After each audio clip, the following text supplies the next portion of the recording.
everyone, welcome back to my channel. My name is Kai and this is my crafty corner of the internet. If you're new here, this is usually where I talk about all of the things that I'm making. A lot of cross stitch, sometimes I'll get into a little bit of sewing, and today I've got some updates of everything I did in April. So I've got one finish, one whip, and a couple of new starts that I was not originally planning on starting in April, but did anyway. So let's just go ahead and get right into it. First off, my finish. I was working on a set of farm animal magnets for my toddler to play with. I was stitching Crafted Gurumi's Farm Animal Minis pattern. I started it March 14th and I finished it April 26th. And by that I mean I finished stitching the last 3 of the magnets that I was planning on doing. So in March I had stitched the goat, the chicken, and the cow. And in April I stitched the pig, the duck, and the sheep. I'll bring it in just a little closer so you can see. These are stitched on 14 count white plastic canvas. And I have them finished off with quilting cotton for the backing and a little magnet slipped inside in between the cotton backing and the plastic canvas. You can kind of see the shadow right there. As I mentioned, these are magnets for my toddler to play with. And so I was trying to be really mindful of like choking hazards with the magnets. So, and since the magnets I was using were really small, I definitely wanted to make sure that there was no way it could pop off and she could accidentally swallow it. So slipping it into in between the canvas and the backing fabric was how I decided to do that. So these are really cute. I love them. My toddler loves them so much.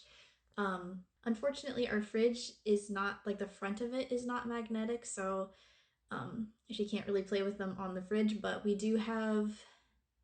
does have access to like one side of our stove, and the magnets still stick to the dishwasher too. So her favorite thing to do right now is to migrate all of the magnets from the side of the stove to the dishwasher, and then she'll take them back from the dishwasher to the side of the stove.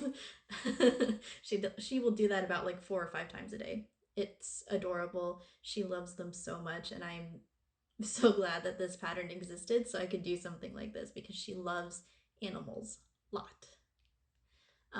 So I was able to stitch each of these in just a day.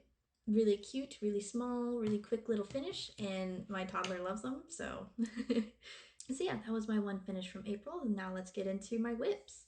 So I only have one whip to show you because that's all I had, and it's the Secret Grove Stitch Along by Needle Lot Designs. Here is where I was at last time you guys saw it. Last time we were at part 8 of 10, and there was one release in April, and here it is. Again, I've been able to keep up with it. And I think the main reason I've been able to keep up with it is I make this my focus piece whenever there's a release out. Like, this is pretty much all I stitch from release day until it's done. And if I manage to do both, if I manage to stitch on it both like over my toddler's nap and then in the evenings, I can usually get about 350 to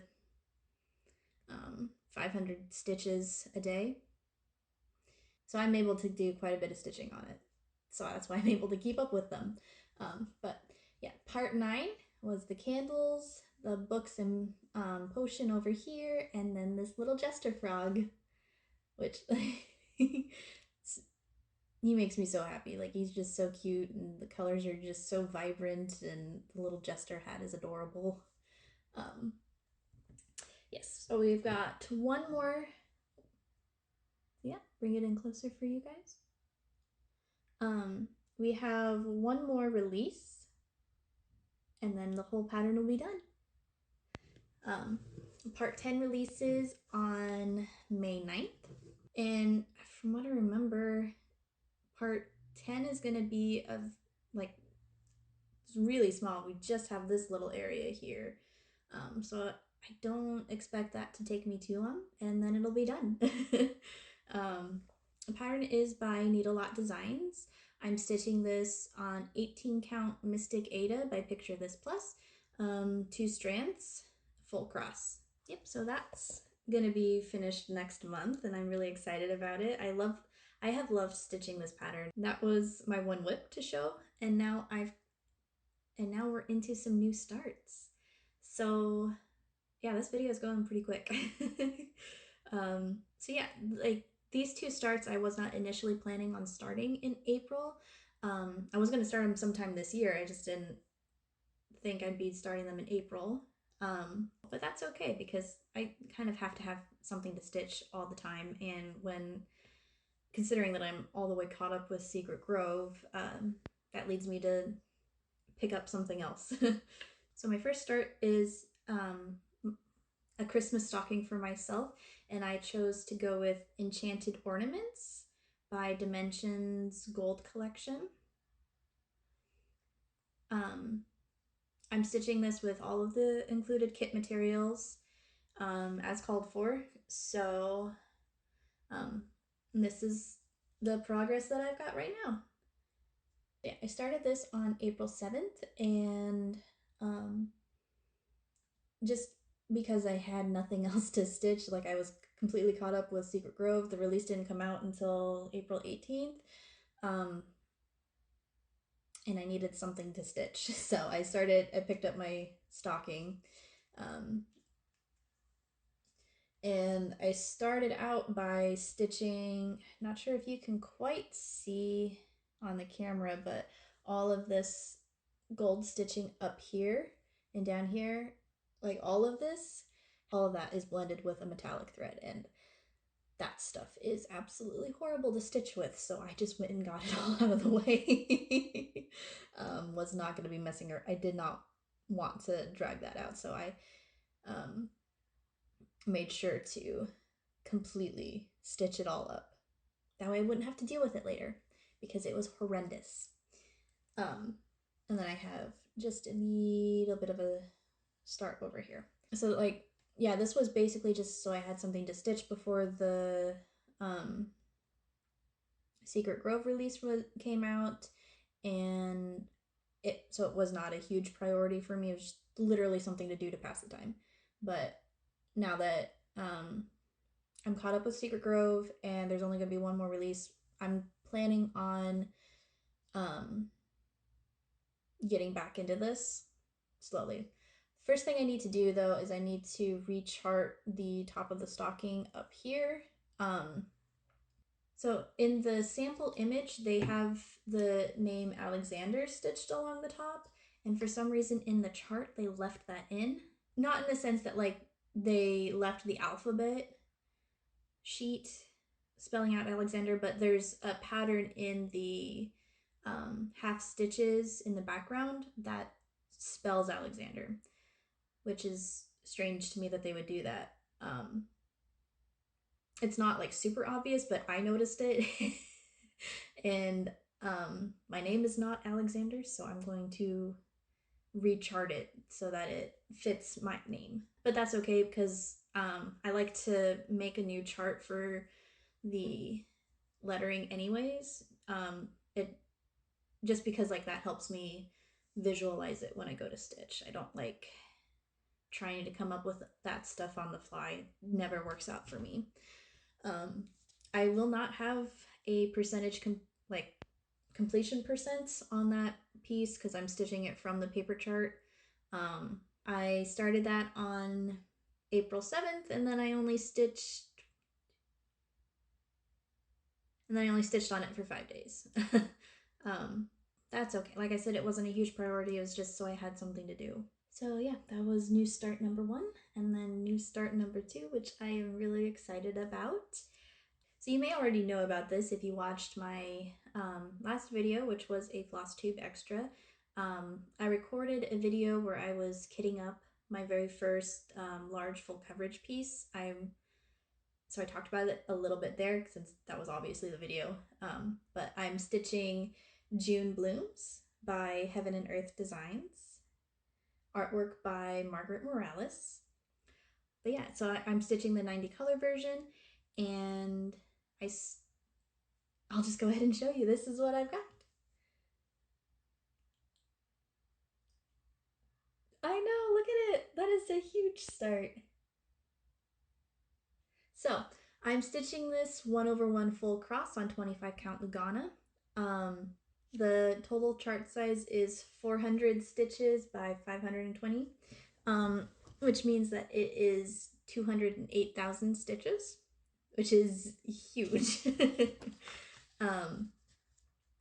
But I stitched on this for 7 days in April, and I'm currently sitting at 1,432 out of 208,000. So 0.69% completed, which is not bad for only 7 days of stitching.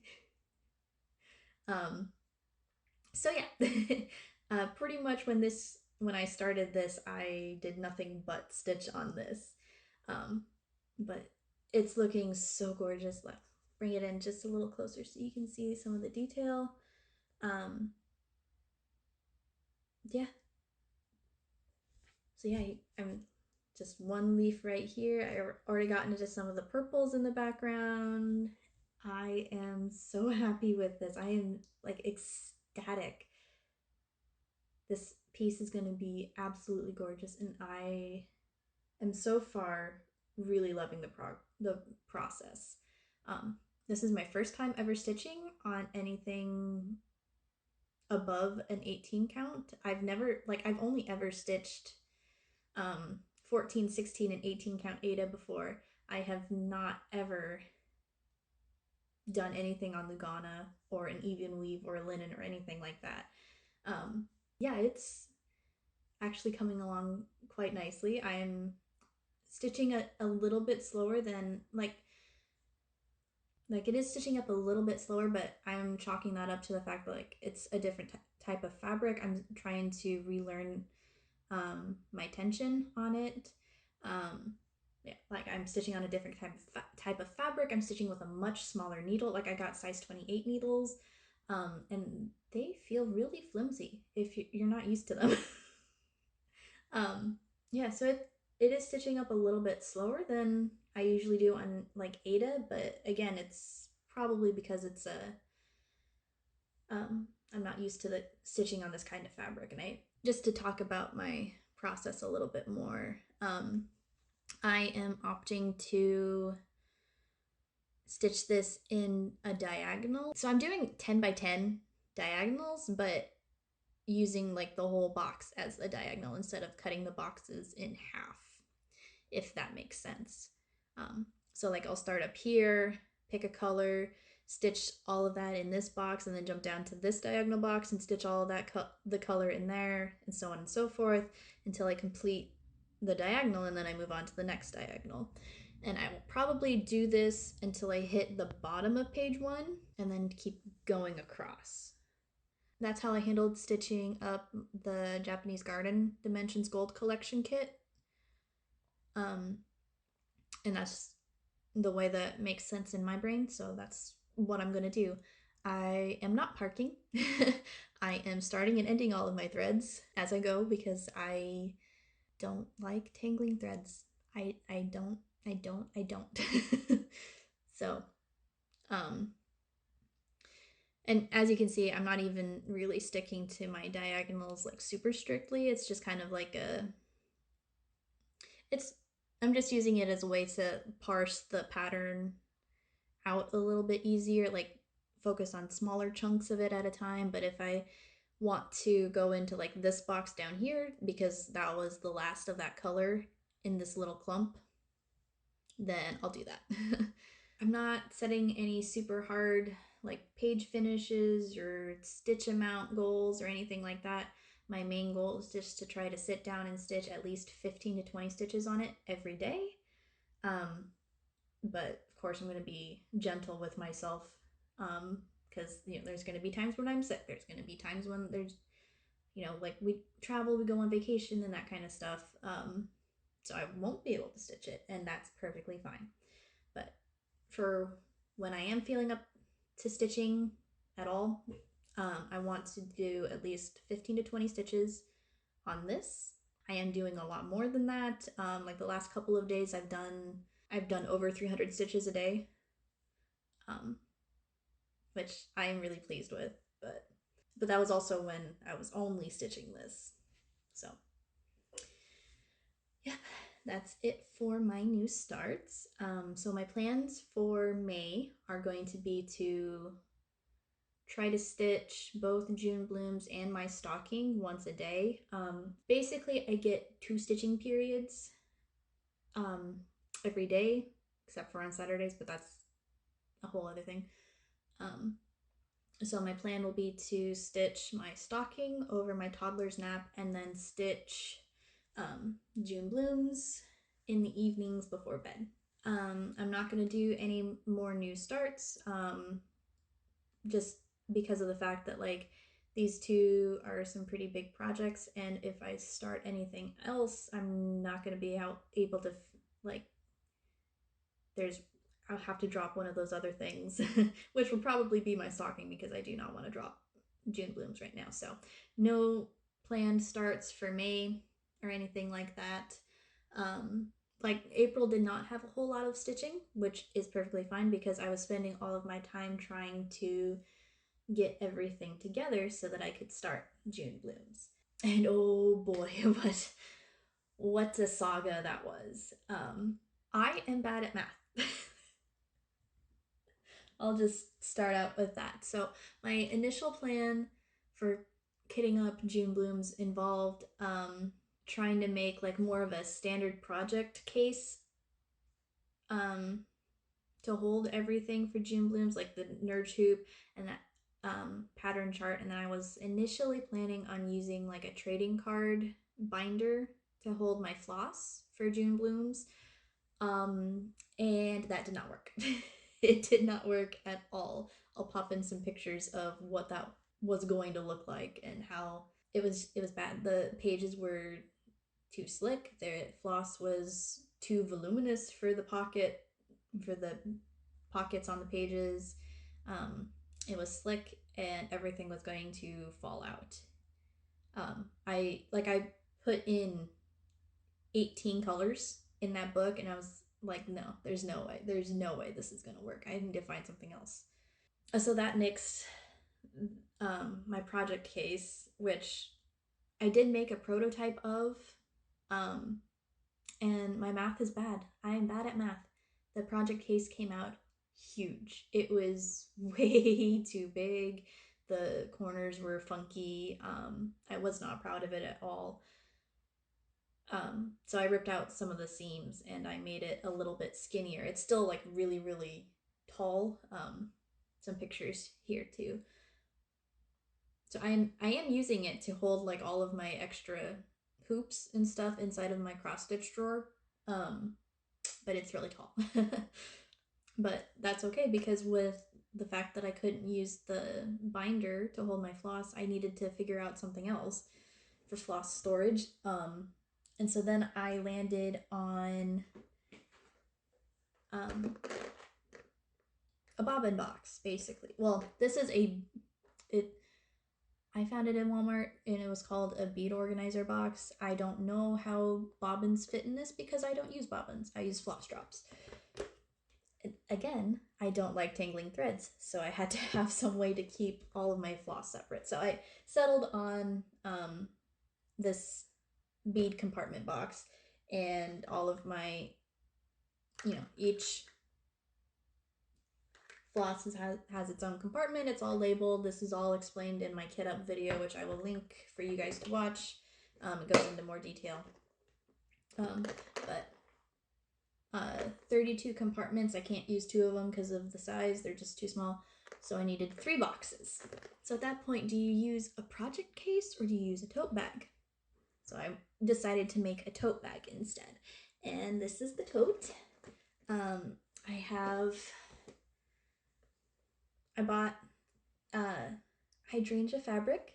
so it would match June blooms, because this is going to be at least a one and a half to like maybe 3-4 year project. So I wanted something to match because I could. But again, I'm really bad at math. So you can see that there is a zipper, but it, my box, like I'm so bad at math that like I can't actually zip it closed over the top of the boxes because my boxes are too tall. I'm still using it. It still works. It still holds everything. I can even put the nerd hoop in here too. And oh, but the struggles didn't end there, because like not only was I bad at math, I'm also apparently really bad at like reading online shopping descriptions. Because so 123 Stitch still does not have the fabric that I needed in stock. And I was getting antsy, what with like you know, the way things are going in America right now. I just needed a nice big project to sink my teeth into, stitch my worries away and all that. So I went to Amazon to try to find my fabric, and I thought I did. I thought I found it. It was from the Luca S Amazon storefront, so I was like, oh, perfect. Like, that's a brand that I know. That's a brand that I trust. I'll order from there. But I missed an important detail in the listing. While it was listed as a 25 count fabric, it also then said needlepoint in the title. It didn't say cross stitch, it said needlepoint. And so what I got was this. You guys seeing it right now probably doesn't look anything too different. I don't even think I can bring it in close because of the packaging glare, and I don't want to mess with that. But when I took it out of the package, to look at it, I was like, like, it was a roller coaster of emotions. Like, my package came, like, it arrived early. I wasn't expecting it until like the very end of April, and it arrived early from overseas. And I was like, yay, my fabric. And then I take it out, and I take it out of the package, and I'm like, no, what did I do? This isn't what I thought it was supposed to be. Because I thought I had ordered 25 count Lugana. This is what I got. It was super stiff. The holes felt ginormous. And I was like, I messed up. I messed up so bad, and I was so heartbroken. I was so crushed. Apparently what I ordered was, 25 count needlepoint fabric. And I was like, okay, maybe I could still cross stitch on it, but it was so stiff that I knew I was gonna struggle getting it in the nerd hoop. And well, like talking it out with my spouse, I was like, I can stitch this. There's nothing, like, I'm sure you can do cross stitch on it, but I don't think I will like it. I don't think I'll be happy with it. And so my spouse was like, well, there you go. There's your answer. You're not going to be happy with it. This is going to be a huge multi-year project. Don't. Don't put yourself through that. Managed to find some 25 count Lugana fabric from the Dying for Cross Stitch Etsy store, and I am so pleased that that was an option. And yeah, so I finally found my fabric from the Dying for Cross Stitch Etsy shop, which worked out perfect because they're not that far away from me actually. So it arrived really, really quickly. I think the fabric came like a few days, like 4 or 5 days after I ordered it. So like it arrived in time for me to actually start it up this month, which I was so happy about. Like with everything that I went through, right, trying to get this thing kitted up, actually being able to stitch it in April like felt like a huge win. So yeah, that's everything that I did in April. Like I said, my plan for May is just to put stitches into both Enchanted Ornaments and June Blooms, and then of course finishing the Secret Grove Stitch Along when that releases on the 9th. At this moment in time, I don't have any like small pieces to work on, but again, if I start anything else, then I'm gonna have to drop one of my other projects. I think I'd like to get Enchanted Ornaments finished rather quickly just so that's done and off of my radar. But yeah, thank you guys so much for watching. I'll see you all here next month, hopefully with a lot more progress on my 2 whips to show you. I hope you take the time to be kind to yourself today and do something that makes you happy. Take the time to reach out to your loved ones, let them know that you're thinking of them and that you love them, and I will see you guys next time. Bye friends, happy stitching!